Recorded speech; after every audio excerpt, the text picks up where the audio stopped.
اور پھر جب بھی ان کو بلیک میل کرنا ہو کسی کو، اپنا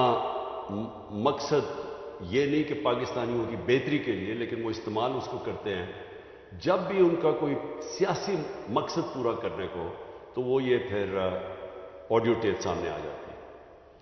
اور میں یہ چاہوں گا سب سے پہلے کہ ڈاکٹر یاسمین ان کی ایک آڈیو ٹیپ کل نکلی، یہ بات کر رہے تھے جو پرانے سی سی پی او ڈوگر صاحب تھے، ان کے ساتھ یہ بات کر رہی تھی، تو ان کی آڈیو ٹیپ ایک دم ریلیز ہو گئی۔ تو میں یہ پہلے چاہتا ہوں کہ یہ بتائیں کہ اس کے پیچھے کیوں یہ ریلیز کی گئی، اس کے پیچھے کیا تھا، اور یہ کیوں بات کر رہی تھی، جو ہر شہری کا حق ہے، کسی بھی پولیس والے سے بات کر سکتے ہیں شہری، لیکن پہلے یہ بتائیں گے کیا، اور اس کے بعد پھر میں آگے بات کروں گا مزید کہ یہ جو تباہی مچ رہی ہے ہمارے معاشرے کی، اور یہ جو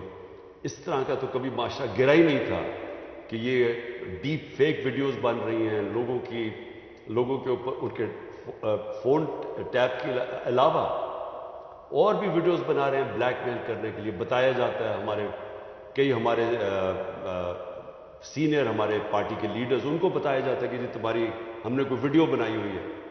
تو میں اس لیے آج لے کے آ رہا ہوں کیونکہ اس کے اوپر ایک بڑا کلیئر ایک پاکستان کا قانون ہے جس کو کہتے ہیں فیئر ٹرائل ایکٹ۔ یہ پاکستان کا قانون ہے، میں صرف یہ اس لیے بتا رہا ہوں، اس سے پہلے ڈاکٹر صاحبہ اس کے اوپر پوری بات کریں۔ یہ قانون یہ کہتا ہے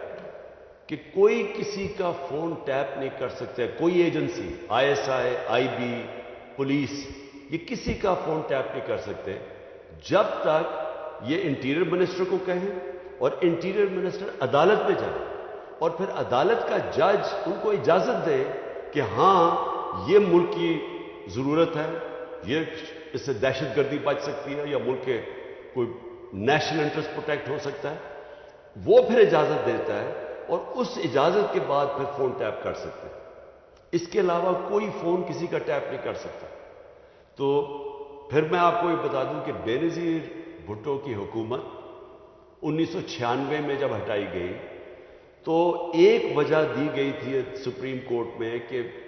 بے نظیر کے گورنمنٹ کے دوران فون ٹیپس کیے جاتے تھے بڑی بڑی پرسنالٹیز کے اور سیاسی مخالفین کے اور ججز کے، یہ ایک وجہ دی گئی تھی 96 میں۔ میں اس سے پہلے آپ کو بتا دوں کہ امریکہ کا بڑا طاقتور پریزیڈنٹ تھا صدر نکسن کی واٹر گیٹ سکینڈل ہوئی کیا تھی کہ وہ مخالفین کے فون ٹیپ کر رہا تھا، اس کی وجہ سے اس پریزیڈنٹ کو ریزائن کرنا پڑا۔ تو آج یہ جو کھلے عام ہو رہا ہے، پہلے تو میں چاہوں گا کہ ڈاکٹر یاسمین آپ سے بات کریں، اس کے بعد پھر میں بات کروں گا۔ بسم اللہ الرحمن الرحیم۔ کل دوپہر میں جب یہ آڈیو لیک ہوئی تو میں نے جب وہ آڈیو سنی تو مجھے امیڈیٹلی احساس ہوا کہ یہ کس مقصد کے لیے یہ لیک ہوئی ہے۔ وجہ یہ تھی کہ میں پچھلے 4 ماہ سے خان صاحب کی جو جے آئی ٹی بنی تھی، خان صاحب پہ جو قاتلانہ حملہ ہوا تھا، اس جے آئی ٹی کو فالو اپ میں کر رہی تھی، اور خاص طور پہ جو اینٹی ٹیررسٹ کورٹ ہے گجرانوالہ کا، اس میں فالو اپ کر رہی تھی۔ اور یہ میں نے جب دیکھا کہ یہ کیوں کیا گیا ہے، وہ اس لیے کیا گیا کہ ہمارے جے آئی ٹی کا جب بنا تو اس کا کنوینر جو تھے یہ ڈوگر صاحب تھے جو سی سی پی او تھے اس وقت، اور انہوں نے ڈوگر صاحب نے یہ بات انکشاف کر دی تھی حکومت کے سامنے کہ اس میں 3 لوگ ملوث ہیں، یعنی جو اسیسنیشن اٹیمپٹ ہے خان صاحب کے اوپر وہ باقاعدہ ایک اوکیسٹریٹڈ اٹیمپٹ تھی۔ اور انہوں نے کہا کہ امپورٹنٹ چیز ہے کہ انہوں نے بتایا کہ ایک بندہ نہیں، اس میں 3 لوگ کم سے کم ملوث تھے، اور ان کا ایویڈنس انہوں نے کورٹ کو دے دیا تھا۔ اور اس کے بعد جو پتہ چلا وہ یہ ہے کہ افسروں کو بلیک میل کیا گیا،